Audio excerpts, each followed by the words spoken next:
Hey there. Welcome to the Author's Way podcast, the journey to finding your voice. I am here today with Preston Poore.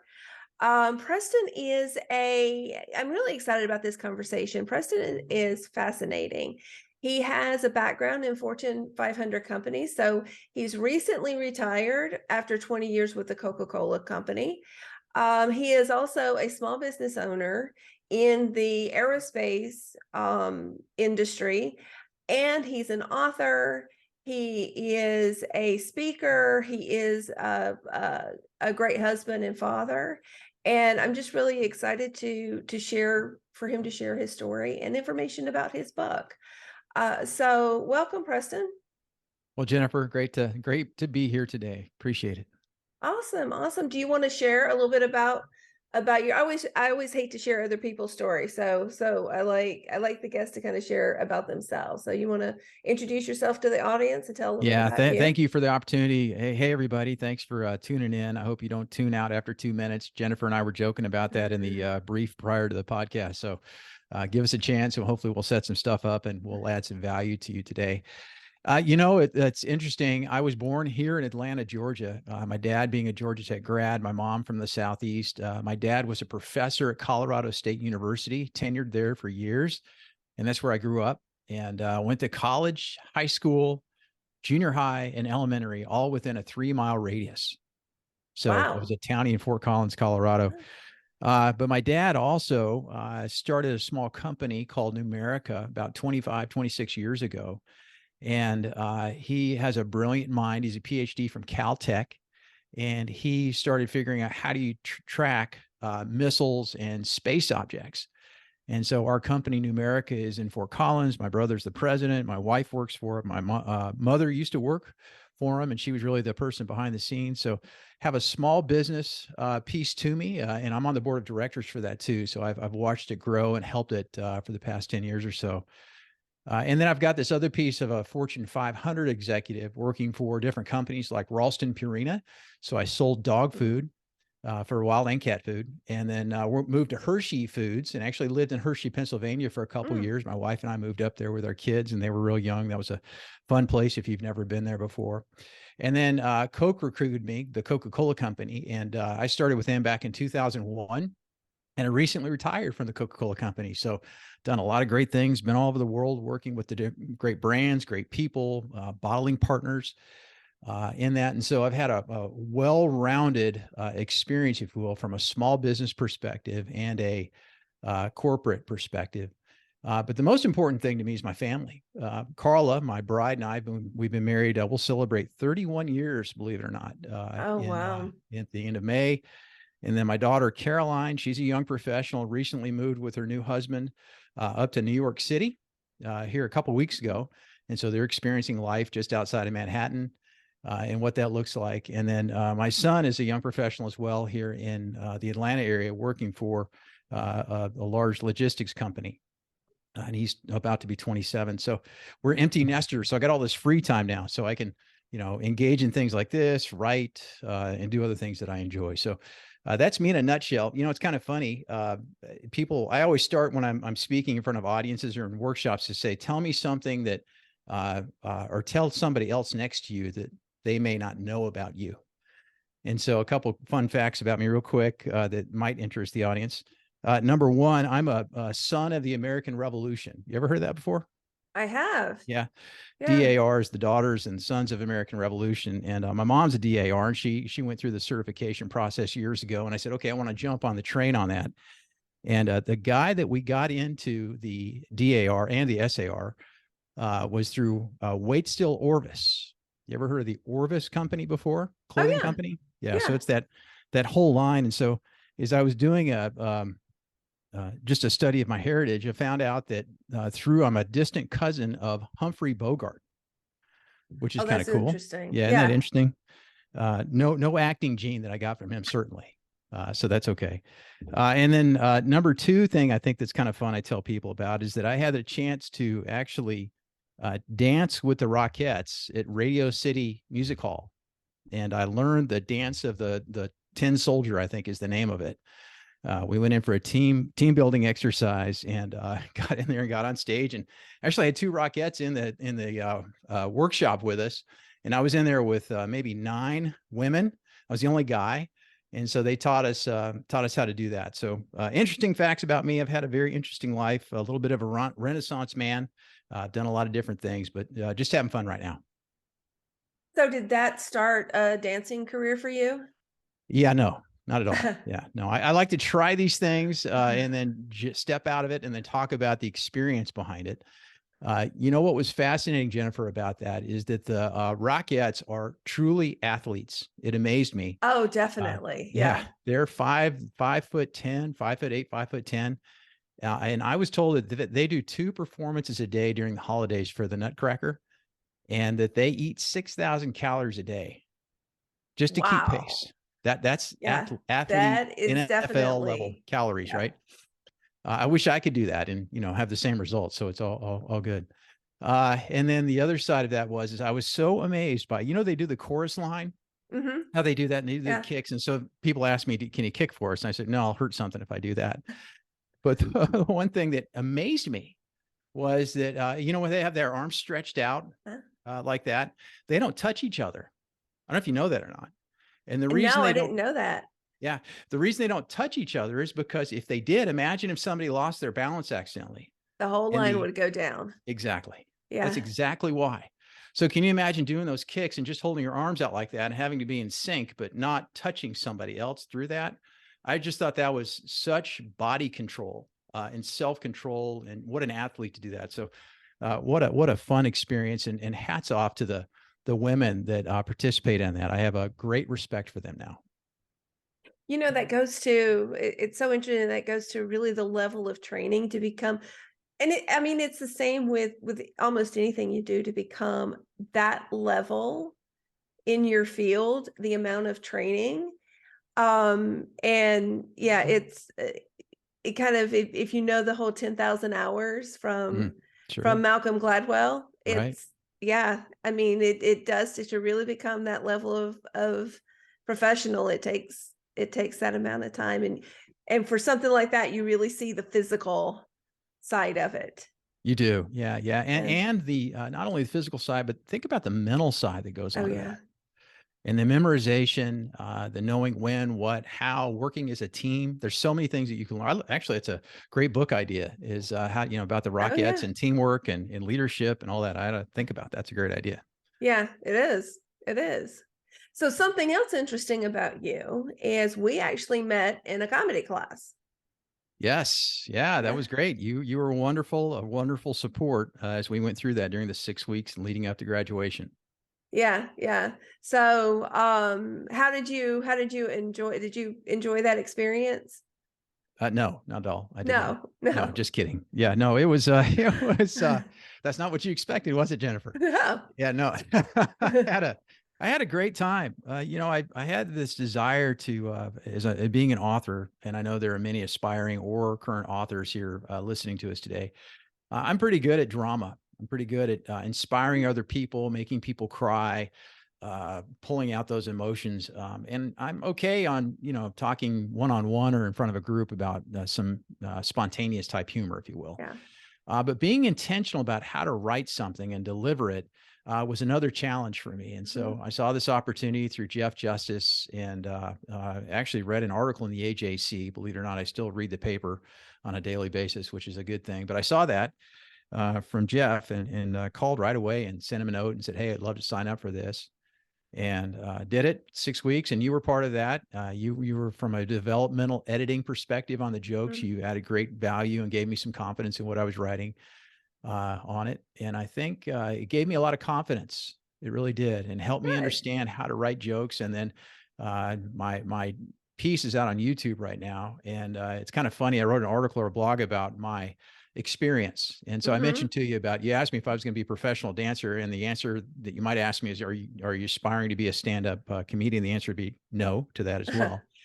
But it gave me an opportunity, experience that I want to have, that I could share with other people, and that'll help me personally develop. And it stretched me beyond belief, to be quite frank with you. So it was a lot of fun. Yeah, when I took my first class back in 19, there was so much that I learned about just speaking in general that I could apply to talks, whether or not they were funny, or, stand-up comedy. And then there's a lot of that I learned about my writing as well. Yeah. So Yeah. it was very interesting and very informative Yeah, for yeah. me It as gave, well. yeah, I love the word confidence on that. It gave me Mhm. confidence, and Jeff helped me understand because I'm venturing into this speaking business, if you will, after a career at Coke. But gave me the confidence about how I can use humor appropriately in a corporate setting. And Yeah, I found you can, but it's to make a point. It's not to stand up mhm, and tell your routine or your set of jokes that you have to go through, like 15 jokes in 4 minutes. That's not the intent at all, unless that's what they're hiring you for, and that's not what my intent is. But if I can use humor to make a point and connect with the audience, that's the main thing that I want to yeah. do is to connect with them, meet them where they are, get them to laugh, get them to giggle. I think it's Victor Borges that said that laughter is the shortest distance between two people. Let that Yeah, sink in I a would minute, agree with that. right? Yeah. Laughter is the shortest distance Mhm. between two people. And so if I can connect with you and make you laugh, giggle, and not about anything other than just something we might both think is funny, not putting down somebody else or whatnot, but a Right. light sense of humor, that's kind of what I'm after. And I hope to Yeah. do that through writing as well. Yeah. It helps to find shared experiences. Sure. Sure. Um, because I mean, when we talk about things in a humorous way, experiences that we've had, people see that themselves. That's right. Yeah. Yeah. Yeah. Yeah. So connecting, that's the bottom line on it with an audience. And whether it's a reader or it's somebody sitting in front of you, that's ultimately what you want to do, because if you don't connect with them, then they're just going to gloss over and get Right. that what they call the migo, which is the mind and eyes glazing over. Yeah. And you may be doing that. Your ears may be closed now as a listener going through this, and you've not connected. But if I'm not connecting with you or having a sense of humor or telling some Mhm. stories that you might be interested in, you're going to tune out. Yeah. And I think that's the job of a reader and or a speaker or trainer to connect with people on a human level and help move them, inspire them, motivate them to grow and do something different. Yeah. Yeah. Yeah, absolutely. So let's talk about your book. Sure, So, you recently, when did so the name of your book, just for the audience, is sure. Discipled Leader. Hmm. And you talk a lot about bringing your faith Hmm. along with you through your career and into your roles, into your leadership roles. What year did you publish the book? How long has the book been out there? Yeah, it was, gosh, we're coming up on 2 years. So it Oh, was, nice. yeah, 2021. Okay. All right. And you've had quite a bit of success with it. You've got some, you've won some awards with it, Hmm. and Hmm. you've been able to do quite a bit with the book, it Yeah. sounds like. So Yeah. thank you for acknowledging that. All kinds of stories around that go swirl through my head, but yes, one of the outcomes, if you will, of all the hard work that we put in, and I say we because it literally took a village to move it there, is that we were recognized by a Christian Writers Conference in Blue Ridge, and it's called the SELA Awards. And the conference is made up of what they consider 600 of the top Christian writers and editors in the Southeast. And I was honored that they bestowed upon my book and our publisher, Craigle, the 2022 Nonfiction Book of the Year Award. Oh, that's And awesome. yeah, so that was kind of a cool thing. I didn't get to go to the awards. I knew I was being nominated and part of the process. I knew there was a down select to three, and so I was kind of doing my hands like this as it got to awards time, hoping and wondering, and then didn't hear anything. Didn't hear anything. All of a sudden, it came across and said that we had won the big prize on that. So very thankful, but there was a lot to get there, certainly. Yeah. Yeah. So what made you decide? I'm always curious when I talk to people who wrote their book, because anybody can write a book if that's what they Sure. want to do, but not everyone does. Right. So what made you decide to write your book and to really like get your thoughts and your expertise into a book. Yeah, I if you will indulge me for just a second, there's two Mhm. things that really started all of this, and then I'll jump into Disciple Leader and why I started writing that. Two things happened to me early in life that helped me see that I had a potential talent for writing, and then also the impact I could have and why I was writing. I remember number one in high school, I took a composition class and we did an essay. It was a timed essay. I don't know if you remember doing these or not, but Mhm. they would give you a topic, and one of the topics was why do you want to do what you want to do in the future? What do you want to do, and why do you want to do it? And I'll never forget, Jennifer, writing that paper and being excited about it, and then getting it back the next week graded, and it got like a C or a D on it. And I don't think it was necessarily the technique, but the grader of the paper asked me some real questions. And the premise or the topic of the paper was I want to be a lawyer someday. And I started writing all the reasons I want to be a lawyer. And it started with things that you might think of that were immature, but at the time it was like, hey, money, fame, prestige. I can make a difference this way and that. That's why I want to do it. Oh, I can run for politics. And all of the reasons were superficial on it. And that's why I think that the reader of that gave me a grade that was not as good as it probably could have been.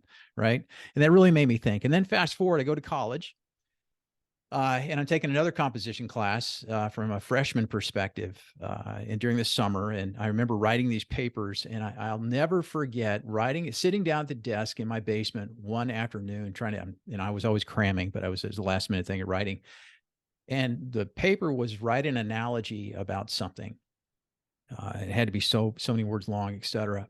I finish it up, I submit it, and that next week the professor gets up in class, and we got 20 or 30 people that are taking the class. He goes, I'm going to take out the norm. I just want to do something. I want to read something to you because this is an example about the way you could look and do this. This is one of the best papers I've ever read. And he sat there and read my paper to the entire class. And he pulled me aside after and said, hey, you got a little talent. You probably ought to play with this. So that inspired, I'll never forget that moment. That inspired me to think, hey, maybe I've got something that I can pull out and work through. Mhm. Um, and I've always been really good at communication, expressing myself through writing and speaking. And so I wanted to develop that. So fast forward 15 years ago, not that fast forward, but about 15 years ago, I started getting this inkling that I wanted to write something, write a book and do that. And I had a topic in mind around it's a faith-based type thing. And so I started talking to my wife about that. And so the idea started all those years ago. And um, let the listener know today that my journey to have Disciple Leader written and published took 10 years. Mm. It took 10 years. And so your question, I go back to you, Jennifer. You said, why did you write the book, Disciple Leader? Well, it's because I felt like there was a opportunity to help people grow in their faith and then display that faith in the workplace. There have been a lot of theoretical books about that, and there's been some books on application, but nothing really that tied the two together Mm. and showed you and said, hey, here's a biblical faith-based principle. And then actually, what does that show up like at work? And how do you exercise that, if you will? And so that's why I wrote it. And it took me a long time to do it. You can only imagine working 40 to 50 hours a week, like maybe some Right. people are that are listening today. And so I felt this inspired, really, it was a calling to get out of bed on Saturday mornings and Sunday mornings at 5 a.m., get downstairs, grab a cup of coffee, and start pounding away on the computer and start working. And it's one of those things. It's weird. It just didn't let up. It's not like it started initially and then I was ignited and went off. It was like this constant thing that was kind of in the back of my mind. It's hard to explain in my heart, my mind, and my soul that I want to get out. And eventually I wrote it and got it. And there's more story behind all that, but I want to pause there for just a second. I want to see if I answered your question about why I ended up writing Disciple Leader. Yeah, yeah, definitely. Were you I'm curious, when you say it took 10 years, Mhm. were you intentional about that? That you felt like there's just more information I want to gather, so it's not time yet? and you just continue to gather information. And I totally get, and this is something I talk to people about all the time, is Yeah. the time it takes to write a book versus very few of us are doing it full time. Yeah. Most of us are working jobs and we're raising families and Sure. we're taking care of community things and our different communities. So was it something that was you wanted to make sure that you gathered a certain amount of information in order to complete the book, or was it just that's just kind of the way it fell? Yeah, so I'll get a little technical here for you for just a Mhm. second. In the Christian publishing industry, there are already a number of books on this topic called discipleship. And what Mhm. that means is becoming a follower of Jesus. And that's kind of what I was writing toward. And then I came to understand that there are already thousands of books out there about that. Mhm. So number one, I had to make sure that I was quote unquote theologically sound in what I was writing. It had to be Okay. mainstream. I want to make sure that it was not veering off a path. It was my own thoughts, et cetera. So that takes some specific due diligence around that. And then the other part was coming up eventually with stories from my own career or anecdotes from history or whatever it was that would tie back into the points I Mhm. was trying to make, whether it was a Bible-based principle or scripture or a leadership principle on that. I got some actually show. Is it okay if I show and tell real quick? Absolutely. Yeah. So I actually went and did some mind mapping. I don't know if you're uh, Oh, I love mind mapping. right. Yeah. And so for each chapter I did out of those 10 chapters, I did mind mapping. So I'd write the title in the middle. I learned Mhm. this a long time ago, and then I start just brainstorming around all of that. And then what I did is I went in and I have a program called Logos, which is just a faith-based program that has all kinds of resources in it. So I can do a lot of Mm. research, if you will. And so I've got 230 pages of research just for one chapter that I would write on. I And I love would read that. through this, and then I would go and mark. You can probably see the highlighting, and then this is from years ago when I wrote this or did all this, but and I kept it just to have, I guess, a memory of how I'd approach this. And this may not be the right approach for everybody, but I just want to say why it took 10 years, right? Yeah. And then I would go in and I would number each one of those things I highlighted. And then I would end up with this 11 by 17 piece of paper with the mind mapping in the middle. And then I would put in clusters those topics. So when I wrote about it, I could go back and refer to it. So there was a science behind it, if you will, a diligence that had to take place. But without that, because what people tell me that have read the book and people that are in the know and are pretty sound in their theology go back and look at the resources I use, and they go, and then they read it and say, yeah, this is good stuff. And so I wanted to make sure, the reason I did that, Jennifer, was to make sure that there was credibility.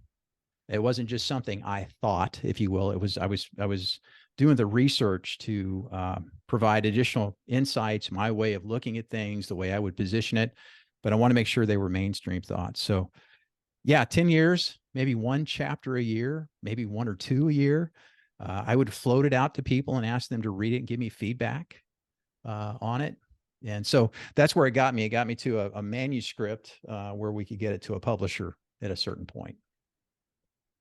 Thank you so much for sharing that methodology. I run into people, the book writing process can be very intimidating Mm. for a lot of people that decide they want to do it. And I was even answering a question just a few days ago about, well, I know things, but I don't know everything about a topic, and how do I and I love the fact that you really take time to research it. I Mm. think a lot of people think if I'm going to write a book, everything just has to come out of my own head. Mm. And it's not the case. I mean, you can talk to other people, you can research, there's lots of ways of gathering information to help you um share the information, and you can still include your expertise and your skills. And Sure. so I appreciate you sharing that with the audience. I think that's something that's a very important message for people who want to take on the step to do that, to understand that it doesn't all have to come out of your head. No, no, no, no. There's, there's a phrase that says there's nothing new under the sun.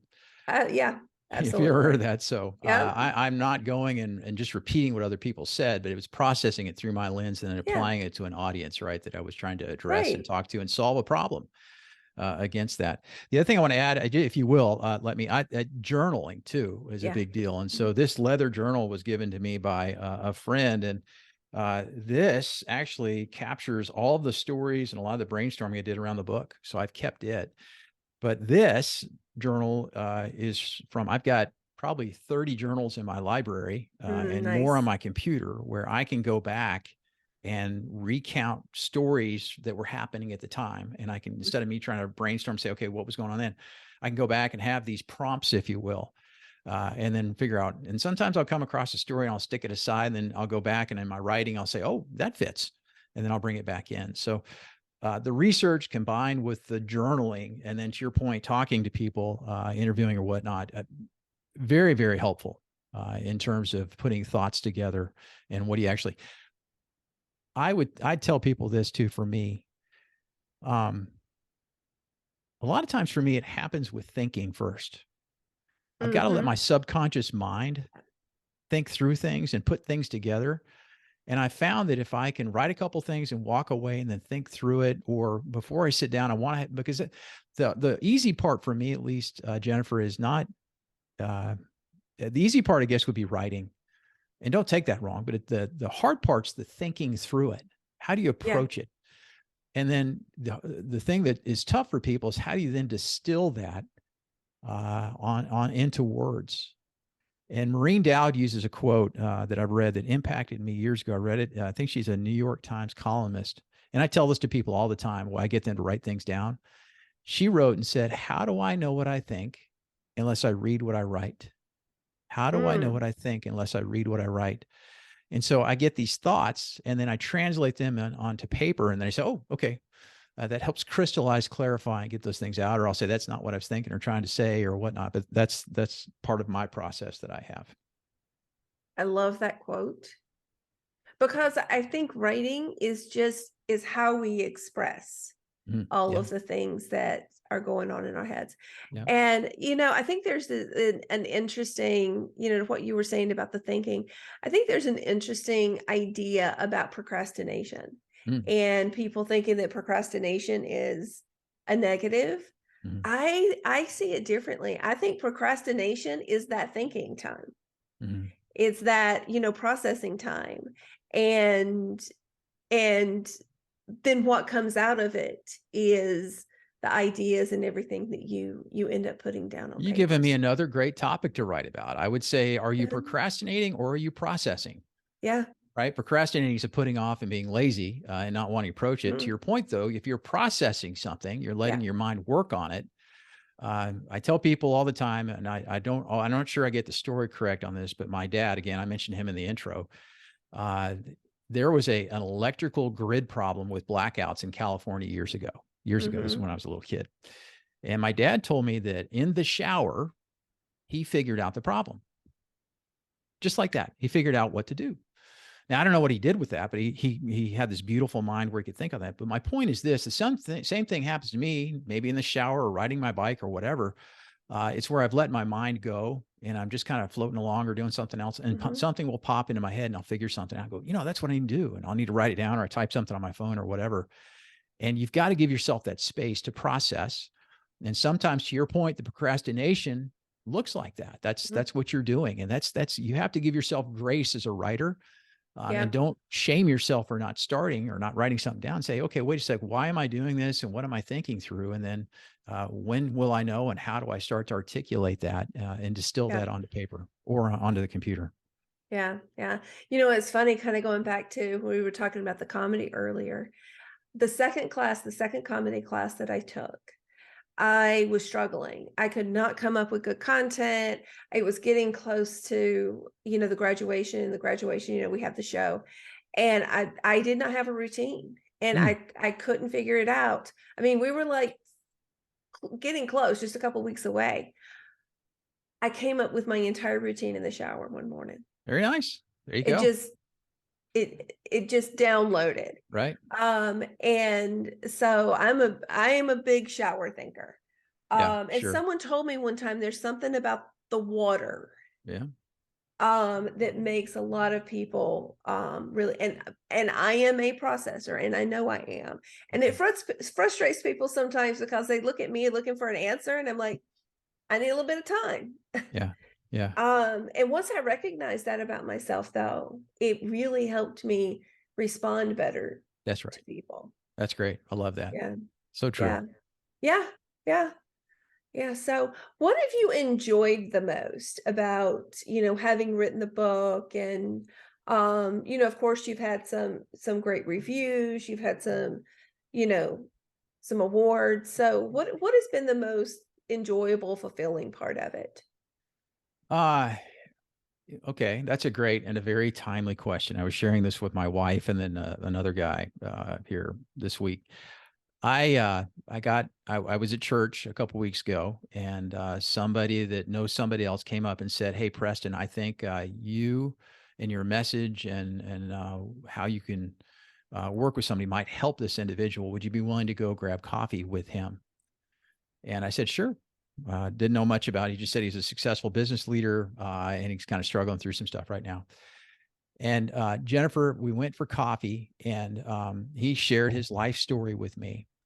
And then he actually pulled out my book from his bag, and I had no idea he had purchased it. He said he got this and the audio copy of it, was listening to it, and he goes, "Preston, I'm in this spot in my life, and I read your introduction and part of the first chapter." And he said, "I'm sitting on my bed crying because that's where I am right now." Mm. And so, and there I go again. I'm making people cry, right? I can't make them laugh. I make them cry.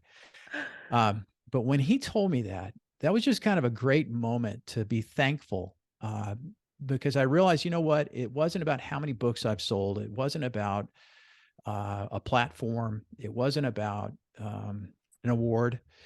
But what it was about was helping somebody to connect, grow, and learn. And in that moment, those, and I've had some of those one-on-one moments that are just like, wow, you step back and go, I don't really care how many copies it sells. Now I do, but that's a whole other thing. But in those moments, those are those gratifying, satisfying moments with somebody where you were able to connect with somebody and help them. And that's why I ultimately wrote the book um, on it. So again, I go back to it goes back to an author, and you have to ask the question, why are you writing this? And if you are attached to that purpose and the meaning behind it, and for me in this case, it was the who as well, uh, the why will help drive that getting over the Mm. procrastination, the delays, the frustrations, the rejection you go through. And if you maintain that North Star, you're going to be probably in better shape than just saying, "Hey, I just want to write." Writing Mm. is one thing; it's the reason behind it, what you hope to accomplish, and how you can solve a problem or help somebody, or entertain them if Yeah. you're writing a fiction book or whatnot. That was probably the greatest. That was probably one of the neatest moments, Jennifer, I've had with that. I've had a lot of accolades, had the reviews. We've sold obviously more than the average book only sells 250 copies. Hmm. Mine a couple thousand now, which is cool. It's been all over the airports and across the country. It's available all around the world. So I don't tell you that to impress you, but I want to impress upon you and also to the listeners this is that uh, if you have a dream, you can accomplish it.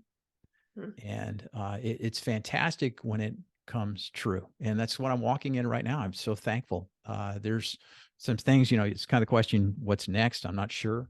But I don't know, Jennifer, you'd be interested. You may or may not. I'm going to give you a leading question. I'm going to lead the witness here. It might be of interest for folks to know a little bit about the journey and what I came up against to publish the book. Can I go through that for just real quick to share with them? Because I want people to Absolutely. realize that if they feel the rejection, they feel frustrated, they feel stunted, Hmm. they can't move off the dime, to know that there is hope around that if they keep at it. Can I share with you just some numbers real quick? Yes, please do.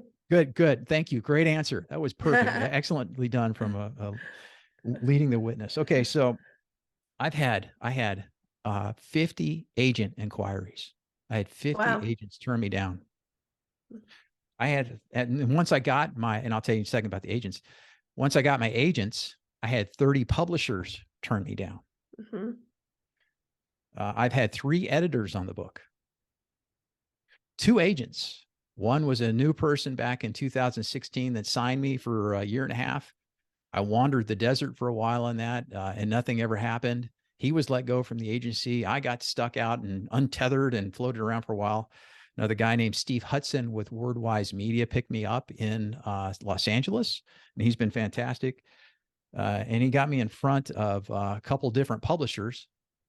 One of the publishers, and I know your listeners probably know the methodology around publishing, but there's self-publishing, hybrid publishing, and traditional publishing. And this being the first book that I wrote, and being a marketing guy at the Coca-Cola company for all these years and understanding the power of distribution, my heart's desire was to get a traditional publishing contract. And so I had aimed toward that. And 8 months later with Steve, my agent, he wrote me a note and said, "Hey, I've got an option for you. You could go down this hybrid path. What do you think?" And so I talked to my wife about it, thought I was doing the right thing around it. Signed a contract. I'm just throw the numbers out there. Signed a contract to pay them, the hybrid publisher, $5,000, but I had to buy 2,500 copies of the book.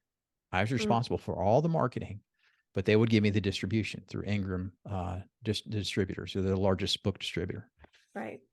So I said, okay, we signed the contract. You know what happened on that Monday morning? That next Monday morning after I signed the contract, I got an email from Steve. And all it said in the subject line was, "This throws a monkey wrench in things."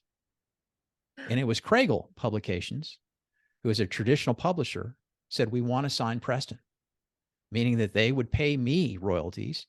They would do a lot of the marketing. They would do the distribution. While they would get the rights to the book, there were a lot of things. They allowed me to do the marketing with them and all that. So long story short, I go back to the hybrid publisher. I get out of the contract, lose a little money I have to give up to get out of it. And then I go with Cragle. And so, and they published it back on July 20th, 2021. I always love to tell this last piece. Do you know what happened on July 20th, 1969? Your listeners might know, you might know. Do you know what happened on July 20th, 1969? I do not know. That's the first time man walked on the moon. Oh, okay. That was the culmination of the I moonshot. didn't connect the date, but yeah. Yeah. And so I remember sitting at Passion City Church, and Louis Giglio, who's the pastor there, was talking about the moonshot. And I just remember the sense coming over me that, you know what, Preston, when is your book supposed to launch? June 20th. When was the moon launch? June 20th. No coincidence. Nice. And so that was a kind of a feeling stirring in me that I got that, hey, this is your moonshot, and you've been through all these steps to get out there. It's a good thing. And so I just sat back and relaxed and enjoyed that. The reason I share that journey with you, between all those 50 agents, 30 publishers, 3 editors, 2 agents, 2 publishing deals, actually, I just mentioned, is that if people have a dream and they have a goal, remember, it took me 10 years to get this thing written and published, and rejection right and left. There were many times I wanted to give up. But again, I went back to that who and that why. Why was I writing the book? I felt like I had something special, and ultimately somebody else did. And so I just want to encourage your listeners today that if you feel like giving up, if you have a message that you want to get out there, whether it's nonfiction or fiction or whatever you're doing, stay at it. Stay at it. Be persistent, and keep it up. That is such a great message. Thank you for sharing that.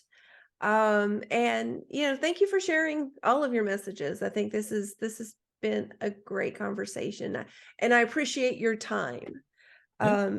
Before we go though, I have a couple more questions for you. So Okay. one is, what else is there for you? I mean, what's your next thing? Is there anything you want the readers to know about, what you're doing now? Yeah. So right now I'm kind of stuck in that procrastination mode to write a next book. And so Okay. I'm gonna reposition that to Preston is still processing. I've gone through some of the mind mapping for my next book. I want to write a business related book, maybe a little bit faith-based, and address it to my kids about how to get off the pile in the workplace and what it takes ultimately to succeed. I've got a PhD from the School of Hard Knocks. Yeah. And so I want to translate that back to these young professionals that are growing. And what if you can catch those emerging leaders and show them some of these things like, how do you plan? How do you think? How do you collaborate with other people? What's your calling in life? What's your purpose? Those are kind of heady topics. So I've got all that written down, but now it's just starting to write it. And I'm struggling right now, to be honest with you. Do I really have anything to add that's anything different? And so I'm struggling right now with my own confidence, my own doubt, and all those Mhm. things. And so I want to let the listeners know that that's okay, that I'm Yeah. going through those right now. It's to keep on keeping on it, and what that looks like. So I want to write another book. That's the net that I'm going to be working on. Plus, I'm a starving speaker. I'm a starving speaker, like a starving artist. So I started this speaking business right after I jumped out of Coke about, gosh, it's getting close to a year now. And I am an agented speaker is what they say, with a group called Voices to Connect here in Atlanta. Mhm. And I've got a couple of agents that work with me. I meet with them a couple times a month. They provide coaching, and then they also go out on my behalf to help develop new business. So I'm having fun. I'm a John Maxwell certified speaker, trainer, et cetera. Okay. So yeah, so I can use a lot of John's content that he has to help develop people's leadership skills. And then I also have the book platform. So I got a lot of stuff going on that I can go and just help people grow and reach their potential, become the best version of themselves. And that's kind of really what, as I mentioned earlier, when I was sitting across from that guy that shared his life story with me and then pulled the book out and had that moment. It's not that I'm trying to get those moments, but I know that I can help people. And Yeah. if I just invest time to do that, that will make a big difference. Nice. Nice. Awesome. So we'll drop some information in the show notes about Preston. So if you're looking for a speaker and would like to reach out, then we'll have that information in the show notes. All right, one more last question. I always like to ask this. What book or books have you read that have really inspired you, or you have really followed and found to be very valuable for you? Yeah, I read. I on occasion read fiction books because I believe it helps me with my imagination. But I'm a big nonfiction book reader, and I've done that a long time. And obviously, a leader, I guess a guru. But this is a book called The Leadership Challenge, and it's the Mm. seventh edition. Millions of it sold, bestseller. I've had an opportunity to interact with the authors, but this book has had a huge influence on my life in the way I lead others, the way I view other people, the way I help do extraordinary things in organizations, applied a lot of its principles at the Coca-Cola company. I think, but the neatest thing, and I actually go one-on-one with some people. I'm actually coaching somebody through this right now. I just got done coaching a president of an Awesome. organization on this actually last week, 12 chapters.